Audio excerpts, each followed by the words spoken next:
Hello, everybody. It's Caroline Trudeau on special assignment with Women Automotive Network. Thanks for tuning in to another episode in our leadership series. I'm thrilled today to be joined by Mercedes-Benz Canada CEO, Eva Wiese. My home and native land of Canada is in the house, and your home and native land of Germany is in the house. I am here in Munich, and it's a pleasure to connect with you across the Atlantic. Thank you. The pleasure is on my side. Thank you. Thank you. How are you? Where are you connecting with us from specifically today? Well, it's 8:45 in Canada. I'm not so much of an early bird, so that's sometimes a challenge for me. I'm in my home office today, and I'm looking forward to a fruitful conversation. Very cool. Thank you for getting up early, getting ready, and joining us. So I'm inspired by my last interview with Phaedra of Mobilize and her presentation at the Women Automotive meetup that we had on International Women's Day. She talked a little bit about the total essence of who we are as human beings, as women. And I wanted to try on for size a little different way to introduce you to our audience. And thanks for taking me up on it. So the question is, what is the essence of Eva? What makes you the woman that you are in terms of an introduction? Well, that's a very good question. I would describe myself as a purpose-driven leader with a passion for transformation. I love transformation with all it brings along, with the challenges and the hurdles you meet, the successes, and also the failures. I think facing transformation is what makes us grow, and what shapes the world. So this is where my passion is. That's very nice. Are there any specific transformations that are going on in your life that you're specifically passionate about working on these days? Work, life? Well, the pandemic for sure has been very important and influenced many aspects of our lives, being it professional, but also personal. I think all of us, we experienced it, and it was interesting to see such a huge trend that affected everybody around us. So being it family or colleagues or around the globe. And of course, we have many big and interesting trends right now in the automotive industry. First to mention electrification, that changed significantly the way we're working and our product offerings. So I'm excited about that. I think it's a great time to work in the automotive industry. It is. It definitely is. It seems like the whole industry is on fire for so much change and so much transformation. No wonder you're so excited.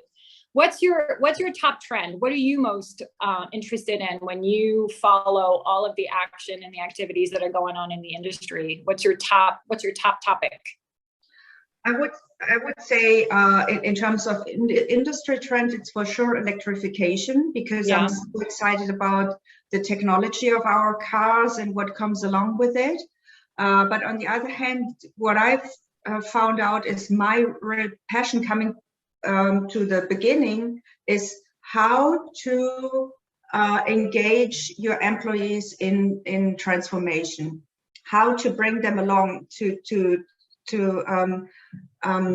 make them also passionate about transformation, how to talk with them about their concerns and bring them all along a line for one common path. And this is actually what I'm most passionate about. So how to create an environment in your company where everybody feels safe and has the power to be creative. Everybody has the idea that they can participate, and there are no stupid ideas, and we simply have to try it out. And this is what I'm most passionate about. Yeah, that's awesome. I've heard you already say twice, try it out and experiment, and not be afraid of failure. That's something that's really important in the concept of transformation, I imagine. How do you balance that desire for experimentation with like the seriousness of the topics that we have? How do you place the right bets when it comes to these types of transformation initiatives? Well, what I found out is that, of course, trying out new paths means also to let some of your usual strengths go. I totally understand that some people think this is kind of a weakness because they need to leave the area where they're most competent about, and they have a certain setup. They feel safe and secure in what they know and their competences, and then all of a sudden they need to move in a different direction. And I think it is very important to bring everybody along, to tell everybody about the necessity for transformation, because society is changing, customer expectations are changing, regulations are changing, so there is no alternative to transformation. And once you convinced your people and you have had the first successes, that's amazing. That's really great to see how the passion starts to grow, and also people are getting more brave. And this is really something encouraging, and this is what gives me a lot of purpose in my work. No, it's so great. I love the juxtaposition that you make between experimentation and, not being afraid to fail and going in areas where you may not have as much expertise or capability, with the celebration of the success. The antithesis to failure is success, and it only sometimes takes one to demonstrate the power of transformation. I love this philosophy. Thank you for sharing. What I would try to say is, it's pretty natural that we as human beings, we learn more from failure than we learn from successes. At least it's true for me. And whenever I talk to colleagues or employees, they said it's more the same. So you have a success and you say, oh, great, that's well done, check, next one. But when you fail, then you reflect much more. And this is what makes you grow, and this is what makes you better. And this is why failure is such an important part of growing, of your development. Yes, and it applies to individuals and companies. It does, definitely. Yeah.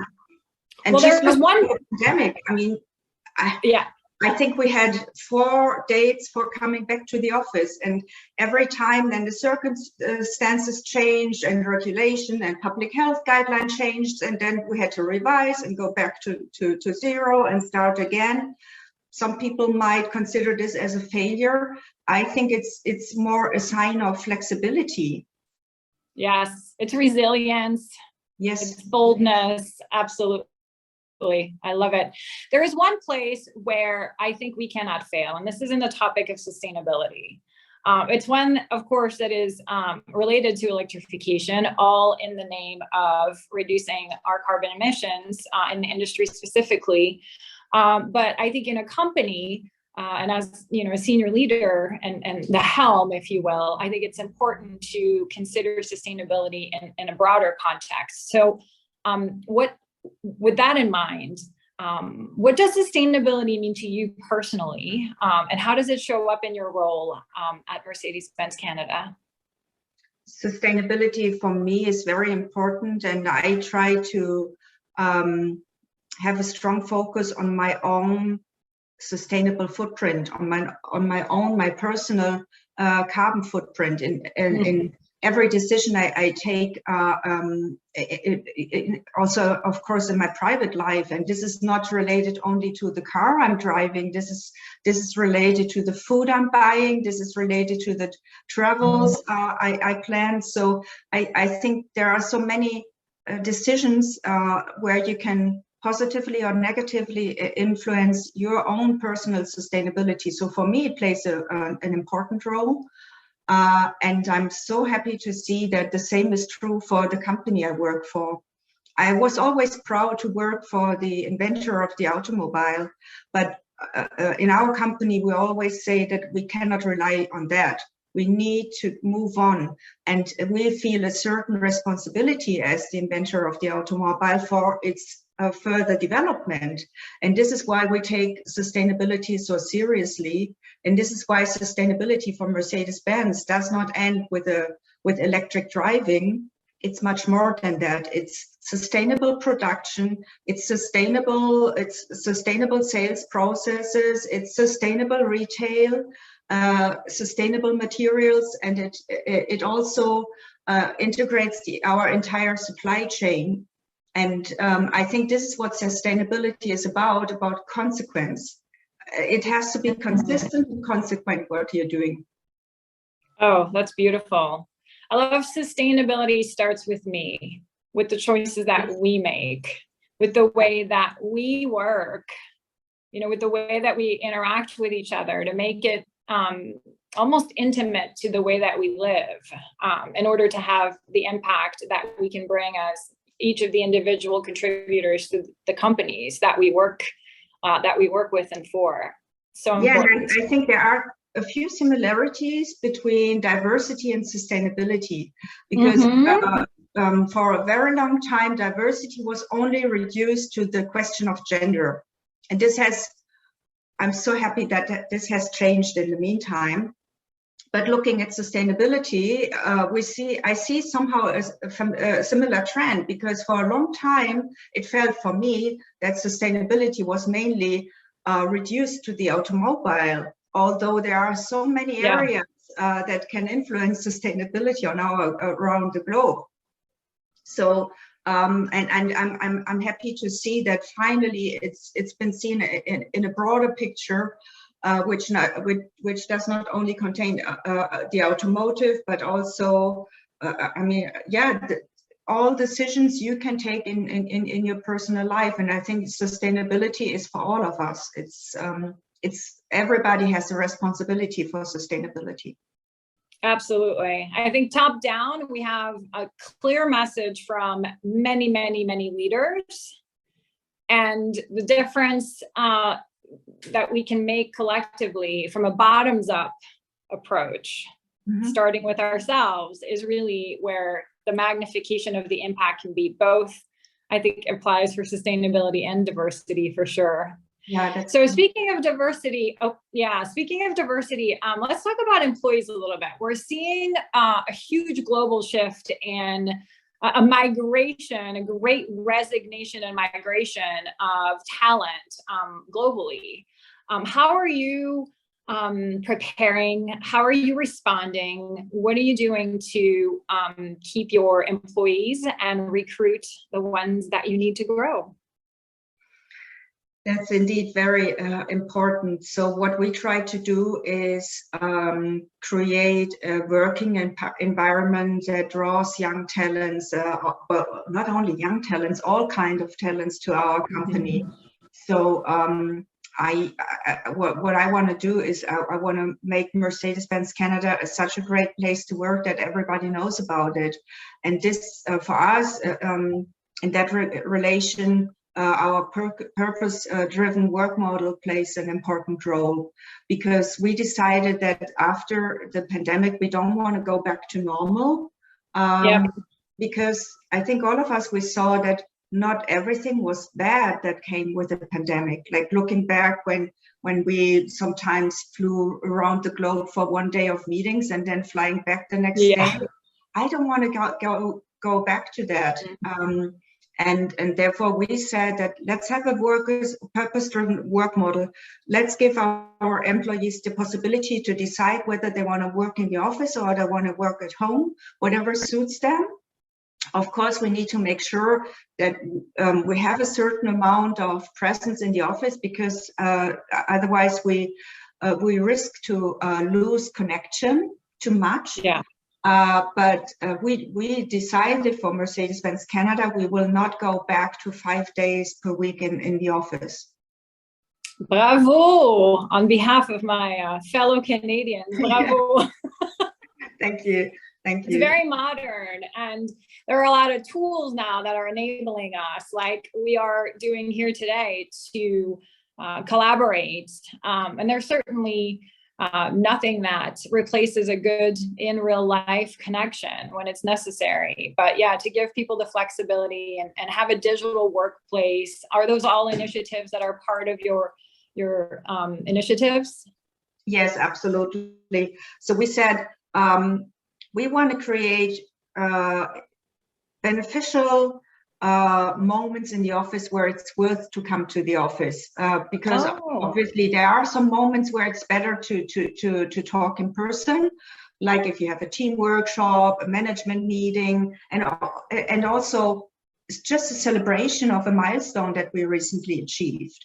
But if we do just regular business, most of it can be done remotely. We've seen that. We've done so many more things remotely than we ever thought that would be possible. So we said let's have a balance of that. So we say if it's about we talk about collaboration and camaraderie. This is the reason why you should come into the office, and the rest can be done remotely, and this saves time for our employees. This I mean, at the end, it's also more sustainable, not driving around the city. It's you have less stress, because I can tell you certainly know that driving around Toronto at rush hour, it's not always a pleasure. No. So both sides have benefits, and we say whoever wants to come in the office for whatever reason, they certainly can come into the office, but you're not forced to go there 5 days per week anymore. That's really great. Are you hiring? Where can our audience find the kind of roles that you are looking to fill there? Actually, we are hiring mainly in the area of digitization right now. So I can encourage everybody to look at our website at Mercedes-Benz Canada. This is where you find the postings. Every now and then something pops up. Definitely. Good. So the audience knows, ladies, gentlemen, others, Mercedes-Benz Canada is hiring in the digital space. We have a lot of those in the network. Let's see if we can help you get a few good individuals.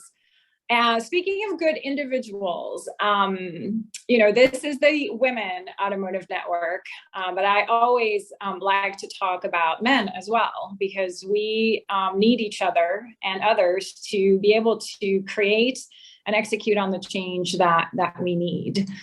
I'm really interested in these discussions on finding out about a moment where you felt as a woman in an industry that is, notoriously known, where you felt like an equal. What does it feel like to be like an equal to the men in this industry? I can tell you, I definitely more moments where I felt like an equal than the opposite.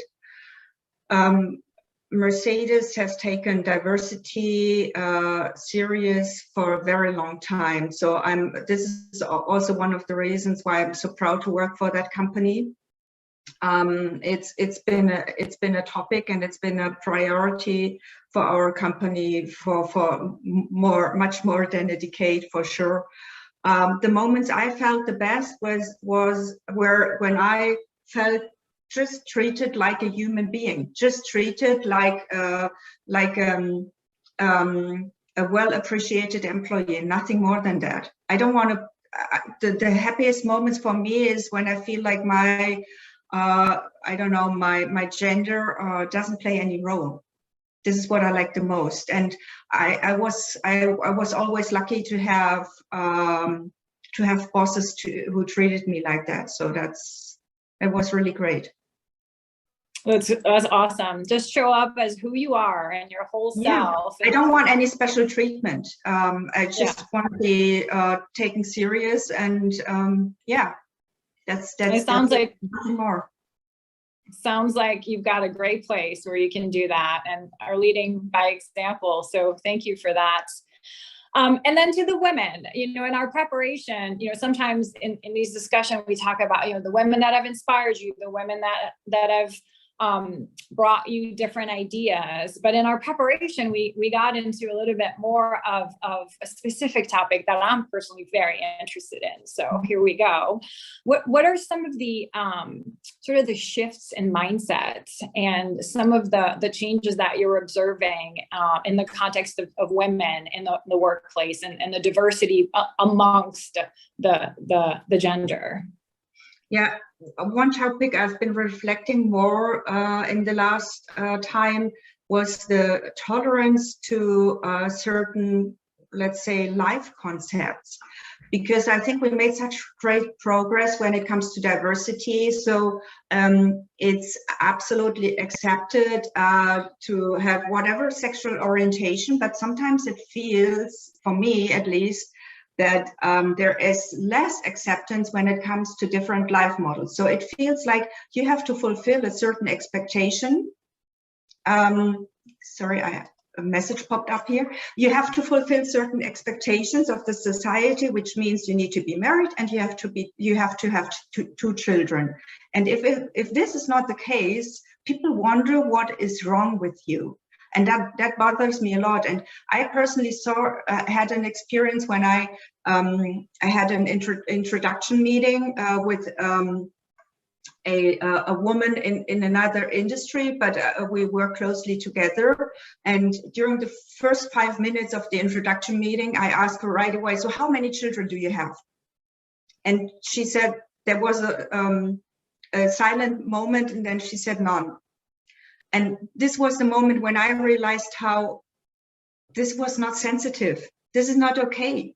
I should not have asked the question because whatever reason she might have to not have children, it's none of my business. And I shouldn't define her by her status or her children. And whenever I talk to women who don't have children, they also often told me like they feel like they're not allowed in a super exclusive, not allowed a membership in a super exclusive club.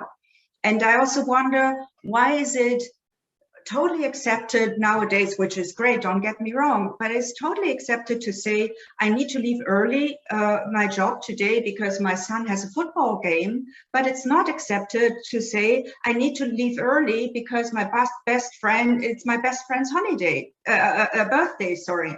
So I think especially we as women in a women automotive network, we have to stick together and we have to make each other grow and make each other strong and not the opposite. So what I wanted to ask for is whether we as women can be more tolerant and more sensitive when it comes to that, because everybody has their reasons, and it's very hard if you face that expectations and you feel like you need to defend yourself for decisions you were maybe not even able to take yourself. And this is something that moves me. And you move me. I mean, I have goosebumps all over my body listening to you, just because the message resonates very, very clearly with me, and unmarried with no children, late 40s lady. And so, yeah, I can absolutely relate. And I think I commend you for using your platform, using your position, using your experience to advocate for all women. And I feel very, very included in this discussion and this topic. So that's a personal thank you for me, but also from all the gals who choose to have an alternative, an alternative family, an alternative makeup, a different career, different choices. And it's all, in essence, in the name of diversity. And I think it takes a lot of courage to say, oh, I shouldn't have asked that, or ooh, maybe that was a little bit insensitive. Thank you for that.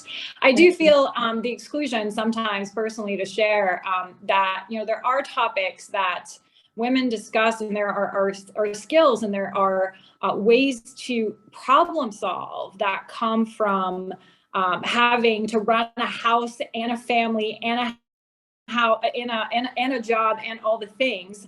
that sometimes like, ooh, I don't have that experience of raising children, or maybe I can't relate specifically to a topic.